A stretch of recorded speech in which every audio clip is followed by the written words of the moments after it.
LIC முதலீடு மற்றும் காப்பீடு தொடர்பான அனைத்து சந்தேகம் மற்றும் விவரங்களுக்கு 8973777532 எண்ணை அணுகவும். மகா சிவராத்திரி வழிபாடு என்பது நம்முடைய கர்மாக்களையும் பாவங்களையும் அழித்து இறைவனை நாம் அடைவதற்கான வழிகளையும் அளவில்லாத நன்மைகளையும் தரக்கூடியதாகும். மகா சிவராத்திரி அன்று சிவபெருமானின் அருளையும் மகா சிவராத்திரி விரதம் இருந்த பலனையும் முழுமையாக பெறுவதற்கு என்ன வழி என்று யோசித்து கொண்டிருப்பவர்களுக்கான வீடியோ தான் இது. மகா சிவராத்திரி என்பது மிக உன்னதமான சிவபெருமானின் அருளை பரிபூரணமாக பெறுவதற்கான நாளாகும்.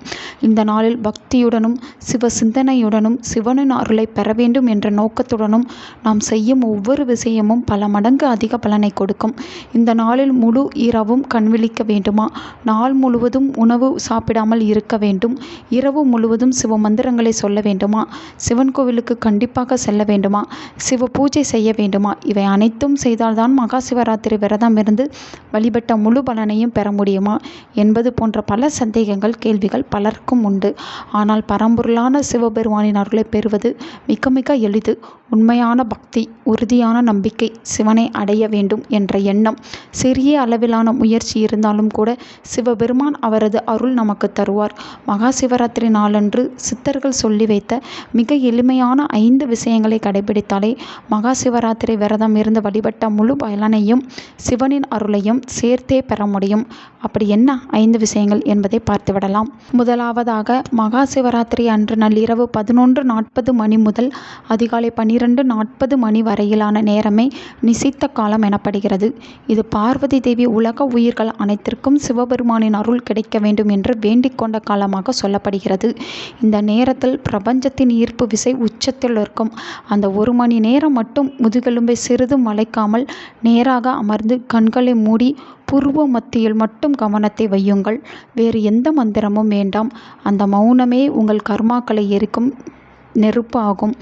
நீங்கள் இரவு முழுவதும் கண் விழித்து இறைவனை வழிபாடு செய்யவில்லை என்றாலும் இந்த 1 மணி நேரத்தில் நீங்கள் இறைவனை வழிபாடு செய்தாலே நீங்கள் முழு நாளும் விரதம் இருந்த பலனை உங்களால் எளிதாக பெற முடியும். இரண்டாவதாக, சிவபெருமான் பார்வதிக்கு சொன்ன 112 வழிகளுள் இதுவும் ஒன்று. மூச்சு உள்ளே போய் வெளியே வரும். அப்படி மூச்சுக்காற்று திரும்பும் அந்த இடத்தில் ஒரு சிறு இடைவெளி இருக்கும். மகா சிவராத்திரி இரவு தியானத்தில் அந்த இடைவெளியை மட்டும் கவனிக்கவும். காற்று உள்ளேயும் இல்லை, வெளியேவும் இல்லை. அந்த சூனிய புள்ளியில்தான் சிவம் இருக்கிறது. இதை செய்யும் போது மனம் 100 மடங்கு வேகத்தில் ஒருமைப்படும். சிவத்தை நோக்கி மனம் ஈர்க்கப்படும் போது பரம்பொருளின் பரிபூரண அருள் கிடைக்கும். மூன்றாவதாக, ருத்ராட்சம் என்பது ஒரு சக்தியை சேமித்து வைக்கும் மின்கருவி போல. எனவே விழித்திருக்கும் போது கையில் ஒரு 5 முக ருத்ராட்சத்தை இறுக்கமாக மூடி வைத்து கொள்ளுங்கள். உங்கள் உடல் வாங்கும் காஸ்மிக் எனர்ஜியை அது சேமித்து உங்கள் ஆற்றல் சோர்வடையும் போது மீண்டும் அது உங்களுக்கே திருப்பி கொடுக்கும். இது ஒரு பேட்டரி போல செயல்படும். நான்காவதாக, தண்ணீருக்கு நினைவாற்றல் உண்டு. செம்பு பாத்திரத்தில் நீர் வைத்து அதை தொட்டுக்கொண்டு 10 நிமிடம் சிவாய நாம சிவாய நாம சிவாய நாம என்று மானசீகமாக ஜபித்து அந்த நீரை மகா சிவராத்திரி அன்று கண் விழிக்கும் போது இரவு முழுக்க சிறிது சிறிதாக குடிக்கவும். அந்த நீர் உங்கள் செல்களில் உள்ள பழைய கர்மா பதிவுகளை நீக்கும் மருந்தாக மாறும். கர்மாக்கள் நீங்கும் போது இறைவனின் அருள் மிக வேகமாக நம்மை வந்தடையும். இதனால் பலவிதமான துன்பங்களில் இருந்து விடுபடுவதுடன் நாம் நினைத்து பார்க்க முடியாத அளவிற்கு அற்புதமான மாற்றங்கள் உங்கள் வாழ்க்கை நிகழப்போவதை நீங்களே உணர முடியும். இறுதியாக, மகா சிவராத்திரி பூமியின் வடது துருவத்தின் ஆற்றல் மேல் நோக்கி பாயும் நாள்.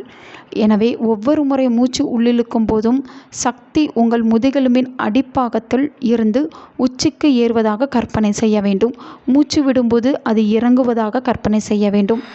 இது குண்டலினி சக்தியை தானாகவே மேல் நோக்கி தள்ளும் எளிய வழி. இது ஆன்மீகத்தில் உயர்ந்த நிலையை உங்களை அடைய வைக்கும். எனவே இந்த 5 விஷயங்களை மகா சிவராத்திரி அன்று தவறாமல் கடைபிடியுங்கள். நல்லதே நடக்கும். உங்கள் நண்பர்களுக்கும் உங்கள் உறவினர்களுக்கும் இந்த வீடியோவை ஷேர் பண்ணுங்கள். அவங்களும் இதை பற்றி தெரிஞ்சுக்கிடட்டும். ஆன்மீகம் டிவி தமிழ் சேனலை சப்ஸ்கிரைப் பண்ணுங்கள்.